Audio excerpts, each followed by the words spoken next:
el filósofo norteamericano aventuraba que los hombres, víctimas de reacciones emocionales, se resistirían a admitir este hecho y seguirían negándose a aplicar a la moral el punto de vista y la perspectiva ya impuesta en las ciencias naturales. Pero hay una realidad indiscutible. La ciencia y la moral tradicional han vivido en un desacuerdo consolidado a propósito de las cosas que, según una y la otra, son consideradas inmutables. Ese es el origen de que se haya levantado una barrera infranqueable, bueno, o nada fácil de franquear, entre la materia, lo natural, de la ciencia, y la materia extranatural y hasta sobrenatural de la moral. Y sin embargo, le urge a la moral, tanto teórica como práctica, encontrar una puerta, un resquicio o una grieta en esa barrera que le permita beneficiarse de los métodos que han prosperado en el ámbito de la ciencia natural y de las conclusiones que ella ha alcanzado en el territorio que administra y estudia y el que prospera, ¿verdad? Y para eso solo hay que dar un paso, aceptar la realidad de que la materia de la moral también está condicionada por el espacio y por el tiempo. Y tienes que renunciar al paradigma de lo inmutable. No hay en ella ni puede haber inmutabilidad, pero la grieta se ha abierto y es inevitable contar con esa nueva realidad cultural, por mucho que a muchos o que a algunos moleste o incorrie. En lo que a la filosofía se refiere, su pretensión de que trabaja sobre la base de lo eterno e inmutable la condena, porque actúa escudada en algo que la ciencia repudia, y sin otros apoyos que el de sus añejas instituciones, cuyo prestigio depende de la conservación del orden antiguo, orden político que ha saltado por los años. La guerra entre la ciencia y la religión no ha caducado, es un gerundio que nos acompaña, y la división de los campos en los que actúa una y otra se nos revela como una impostura imposible de mantener. Escribe Dewey que la moral es precientífica, y al ser no científica, cuando las realidades humanas han sufrido alteraciones inmensas, equivale para el caso a oponerse a que se ideen métodos de investigación en los problemas morales que puedan poner en evidencia que la moral existente es anticientífica. Escribe el filósofo: de cualquier manera que se trate de mirar y de comprender inteligentemente el estado actual del hombre, se advertirá por fuerza la extraordinaria ruptura que existe en la vida a causa de la radical incompatibilidad entre modos de obrar que ponen de manifiesto y que perpetúan la moral de una época precientífica y modos de obrar de una realidad actual que ha sido determinada súbitamente con una velocidad inmensamente acelerada y que lo penetra todo, por una ciencia que es todavía parcial, incompleta y que actúa forzosamente de una manera unilateral. El filósofo norteamericano recuerda que antaño la cultura admitía la existencia de dos esferas. Esto nos es familiar a todos, quizá nos han educado así. Una de ellas era elevada, de infinito prestigio, y por eso mismo poseía jurisdicción suprema sobre la otra considerada baja. A la primera, a la más alta y prestigiosa, se le concedió el prestigioso nombre de espiritual, ideal, y se le identificó con la moral. La otra era la esfera física y estaba determinada por lo que estudiaba la nueva ciencia de la naturaleza. Por baja era material, y sus métodos eran únicamente adecuados para lo material y para el mundo de nuestras percepciones sensoriales, pero no para el mundo de la razón y de la revelación. La tregua funcionó hasta que dejó de funcionar, porque su equilibrio era inestable y saltó aquello por los aires. El nuevo método de conocimiento, de alcanzar nuevos conocimientos, y la nueva imagen del mundo y del hombre construido por él, tenían que romper esa frágil tregua. El filósofo añade que la tarea de los filósofos de los siglos XVII, XVIII y XIX fue desbrozar el terreno de ruinosos restos cosmológicos y ontológicos que habían sido asimilados emotiva e intelectualmente la estructura misma y las funciones de la cultura occidental.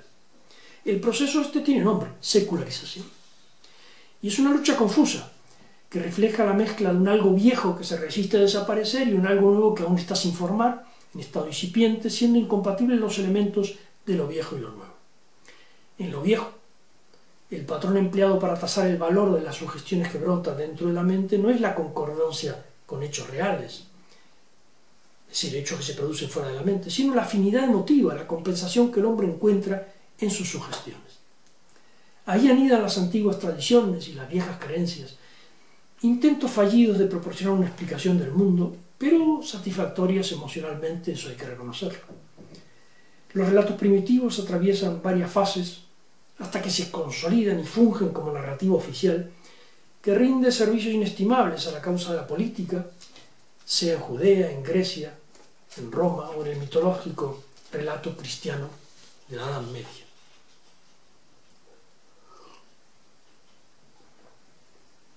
Escribe John Dewey, en uno de sus momentos más lúcidos, me parece a mí, que el conjunto imaginativo de creencias íntimamente asociadas a los hábitos morales de determinados grupos sociales, a sus expansiones, a sus consuelos emotivos, subsiste mucho tiempo coexistiendo con el cuerpo cada vez mayor de los conocimientos de la vida real.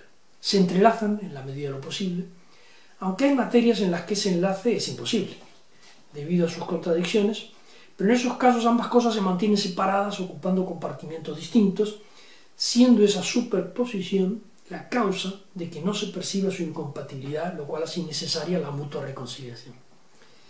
Muchos son los casos en que esas dos clases de productos de la cultura se mantienen apartados el uno del otro, porque personas con habilidades distintas se apropian de ellos y trabajan con ellos.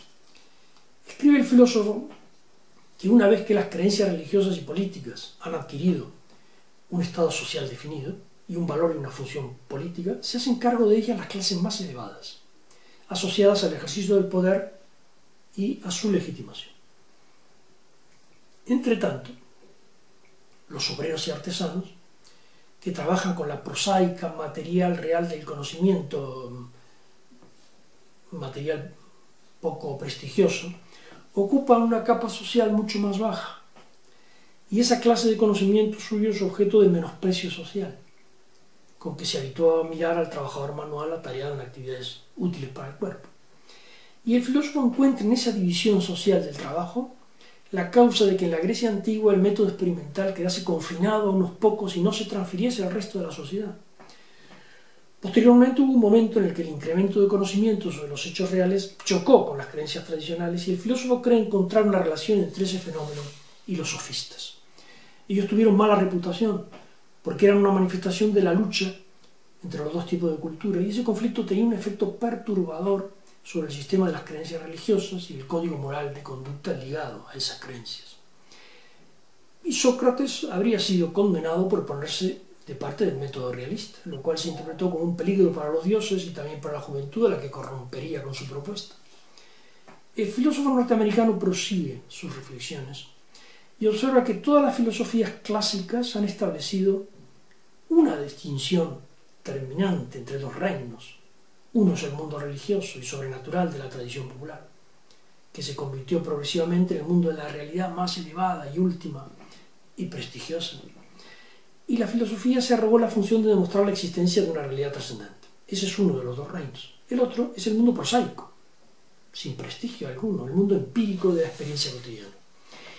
Y se buscó en la realidad absoluta y prestigiosa de la filosofía la única garantía segura de verdad en los problemas empíricos, en aquel tiempo como en este, sean cuales fueran esos problemas.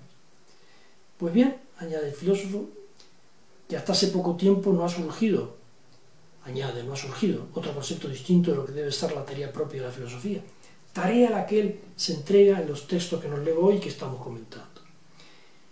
Y como dice el filósofo, si aceptamos que la filosofía no surgió a partir de una materia intelectual, sino de una materia social y emotiva, adoptaremos una actitud más crítica frente a las filosofías tradicionales.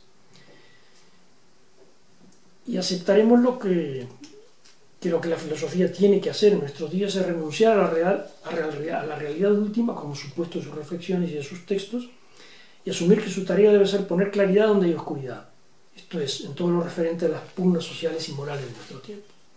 Por eso, dice John Dewey, la filosofía que renuncie a su monopolio algo estéril de las cuestiones de la realidad última y absoluta, hallará su compensación iluminando las fuerzas morales que mueven al género humano y contribuyendo a la aspiración humana de llegar a conseguir una felicidad más ordenada e inteligente. No hacerlo así, añade el filósofo, supone abandonarse y estancarse en la definición de lo ya conocido, en su sistematización de acuerdo con cánones ya fijados por la ortodoxia, es decir, es condenarse al estancamiento, no a prosperar en nuevos conocimientos. Por el contrario, dice, una lógica encaminada al descubrimiento mira hacia lo desconocido. se orienta hacia el futuro, sede de la incertidumbre, y sede también de algo cuya construcción nos ocupa activamente y no de manera contemplativa. Esa decisión abre el camino al pensamiento para emprender nuevas e inexploradas rutas, porque entiende que urge la prevención crítica hacia las verdades recibidas, que considera un material, un contenido, unos textos a estudiar, para comprobar por medio de nuevas experiencias y no como material que es necesario enseñar dogmáticamente y aceptar sumisamente. Y añade el filósofo: el continuo progreso del conocimiento constituye el único medio seguro de evitar que los conocimientos viejos degeneren en doctrinas dogmáticas que se aceptan bajo el seguro de una autoridad, o que vayan alterándose paulatinamente hasta convertirse en cuentos de viejas. Porque frecuentemente ocurre que las supuestas verdades que nos legaron las generaciones que nos han precedido son en realidad errores sistematizados y prejuicios de nuestros antepasados, y poco más. La visión crítica del legado recibido supone someter a prueba los principios y las supuestas verdades con criterios que se apoyan en la experiencia y en las consecuencias de bienestar o de dolor que tienen en esa experiencia. Eso es lo que legitima una reflexión filosófica en nuestro tiempo. Trasladar la atención y el pensamiento desde otro mundo a este, desde el sobrenaturalismo de la Edad Media hacia el placer y las contradicciones del mundo de la observación activa, supone la decadencia gradual de antiguas instituciones y de su autoridad. Y entonces ya no le pedimos a los principios que sean eternos, elevados, nobles, universales y consagrados por los siglos y los siglos, bastándonos con que presenten su certificado de nacimiento. Es decir, tienen que explicar en qué condiciones de humana experiencia nacieron, pues tienen que justificar su existencia con sus obras, presentes o potenciales. Como escribe el filósofo, la edad dorada queda por delante de nosotros y no a nuestra espalda. Y esa edad dorada necesita una revisión profunda y comprometedora del propio concepto del conocimiento como actividad y como trofeo del hombre sobre su entorno al que también él pertenece. El filósofo recuerda que la versión aristotélica del conocimiento lo concibe como algo que se ejecuta en solitario, al margen de la realidad. Esto es una actividad contemplativa. En consecuencia, la filosofía nada tiene que hacer fuera de sí misma, pues es una actividad que está encerrada dentro de sí misma, recluida, que se ejecuta y progresa sin asomarse a la realidad, actitud que hizo suya la teología cristiana. Y ante ese estropicio cognitivo, el filósofo propone el concepto activo del conocimiento, el concepto activo del conocimiento, lo que supone algo más y algo que tiene consecuencias para la filosofía y para la realidad, pues ese concepto supone puentes entre una y otra, la adopción del método experimentario. Pero eso será tema de una próxima charla.